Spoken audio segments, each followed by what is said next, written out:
Well, ladies and gentlemen, welcome back to Boss Economics World, the only show that takes the dismal science of economics and turns it into a full-blown circus of financial folly. I'm your host, the Sultan of Supply Chains, the Prophet of Profit Margins, and today, oh boy, do we have a doozy for you. Grab your calculators, your coffee, and maybe a tissue, because we're diving headfirst into the cardboard box apocalypse of 2025. That's right, folks, the humble corrugated box, yes, the unsung hero of your Amazon Prime addiction, is sending us economic warning signals louder than a foghorn at a silent retreat. So, buckle up, because we're about to unpack, pun absolutely intended, the economic mess behind this box office flop. Now, if you've been living under a rock, or, more likely, inside a pile of unopened Amazon packages, you might have missed the news. On August 15, 2025, analysts and investors are glued to their screens, waiting for the latest U.S. retail sales report to tell us how American households are feeling about the economy. But here's the kicker, folks, the cardboard box industry, yes, the industry that literally packages your donuts, your dishwashers, and your dreams, is already screaming, Houston, we have a problem. Sales of corrugated cardboard, the stuff that makes those boxes, are tanking faster than a lead balloon at a helium convention. According to the Fiber Box Association, yes, that's a real thing, and no, it's not a secret society of box enthusiasts. U.S. box shipments hit their lowest second quarter reading since 2015. Ouch. And if that's not bad enough, industry giants like International Paper Company and Smurfit Westrock plc are reporting drops in box shipments of 5% and 4.5%, respectively. Smurfit CEO, Anthony Smurfit, even said on an earnings call, if volume picked up in the U.S., that would give us more confidence, but we haven't seen that yet. Translation, folks, the box biz is in the dumps, and it's dragging the economy down with it. But wait, you might be thinking, boss, why should I care about a bunch of cardboard boxes? I'm not a box salesman. Oh, my sweet, innocent viewer, let me break it down for you. In the US, consumer spending makes up nearly 70% of the economy, 70%. That's right, every time you buy a latte, a love seat, or a lifetime supply of cat litter, you're keeping the economic engine humming. But when retail demand starts to wobble, the whole system starts to look shakier than a Jenga tower in an earthquake. And guess what? Those cardboard boxes are like the canary in the coal mine of consumer spending. When box shipments drop, it's not just bad news for the box boys, it's a flashing neon sign that retail demand across industries is about to take a nosedive. And trust me, folks, this isn't just some niche industry drama. This is your economy, your wallet, and your future on the line. Now, let's get into the nitty-gritty, because here at Boss Economics World, we don't just skim the headlines, we dig deep into the economic dumpster fire to find the real story. So, what's behind this box bust? Well, buckle up, because it's a perfect storm of economic chaos, and it's got more layers than a triple-decker cardboard sandwich. First up, let's talk tariffs. Oh yes, folks, tariffs are back in the spotlight, and they're causing more confusion than a GPS in a corn maze.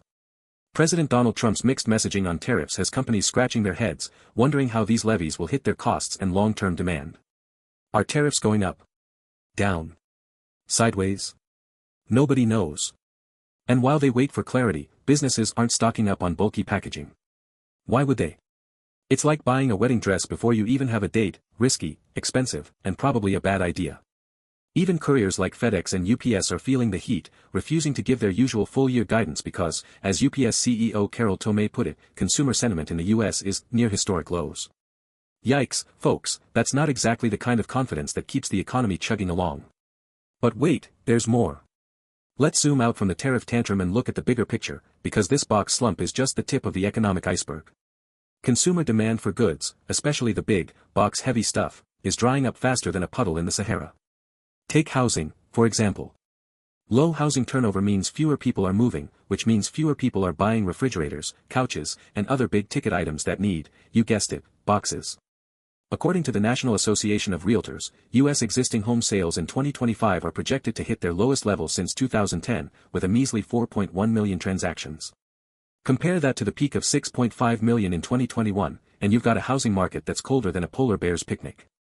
And when people aren't moving, they're not buying, and when they're not buying, those boxes just sit there, gathering dust.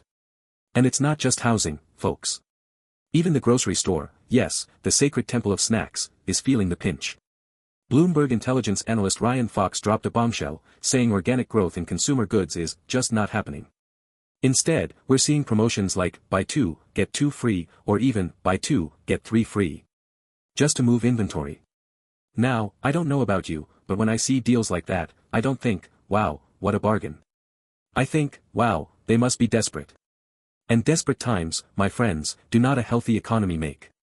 According to the U.S. Bureau of Labor Statistics, consumer price inflation for food at home in 2025 is still hovering around 3.5%, down from its 2022 peak but still high enough to make shoppers think twice before splurging on that extra box of cereal. Combine that with stagnant wage growth, real average hourly earnings have barely budged, up just 0.8% year over year, and you've got a recipe for a consumer spending slowdown that's hitting the box industry right where it hurts. Now, let's not forget the global angle, because here at Boss Economics World, we don't just think local, we think global, baby. If Trump's tariff threats escalate into a full-blown trade war, it could spell disaster for U.S. exports, especially food exports, which rely heavily on, you guessed it, boxes. According to the U.S. Department of Agriculture, agricultural exports in 2025 are already projected to drop by 3% year over year, thanks to retaliatory tariffs from trading partners. Fewer exports mean fewer boxes, and fewer boxes mean more trouble for an industry that's already on life support. And speaking of life support, let's talk about the paper and pulp industry itself, because this box bust is just the latest chapter in a long, sad story of decline. Smurfit Westrock is shutting down an old mill in Iowa, while International Paper is closing 4 facilities, including a major mill in Louisiana that was the 7th biggest employer in Natchitoches Parish. The closure was so devastating that the local school board had to shut down 2 schools due to lost tax revenue. Mayor Ronnie Williams Jr. summed it up perfectly, saying, "There's just some economics to this, and International Paper has to look at their business model." Translation, folks, even the box industry can't escape the cold, hard logic of capitalism. But wait, could there be a silver lining? Some optimists, like Ron Sassine, a retail packaging consultant, are hoping that Trump's promised domestic manufacturing renaissance will save the day. More locally made goods, they say, could mean more boxes to ship them in.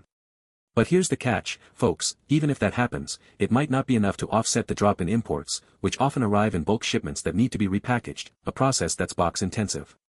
According to the U.S. Census Bureau, imports of goods in 2025 are already down 2.5% year over year, thanks to tariff uncertainty and a stronger dollar. So, while a manufacturing boom sounds nice, it's a long shot, and the box industry is running out of time to wait for miracles. So, what does all this mean for you, the viewer? Well, if you're an ordinary Joe or Jane who's been watching your savings dwindle and your grocery bill balloon, this box bust is just another sign that the economy is teetering on the edge. And if you're a finance pro, it's time to start paying attention to these non-traditional indicators, because they're flashing red hotter than a chili pepper in a microwave. The cardboard box industry might not be sexy, but it's a real-time pulse on consumer demand, manufacturing activity, and global trade. And right now, that pulse is weak, folks, weak. So, there you have it, folks, the cardboard box apocalypse of 2025, brought to you by tariffs, housing woes, and a consumer spending slowdown that's got the economy on the ropes. Will the box industry bounce back? Will Trump's tariffs save the day, or sink the ship? And most importantly, will you ever get that dopamine hit from opening another Amazon package? Only time will tell, but one thing's for sure, here at Boss Economics World, we'll be watching, analyzing, and satirizing every step of the way. Until next time, keep your wallets tight, your boxes light, and your economic senses sharp. This is the Sultan of Supply Chains, signing off.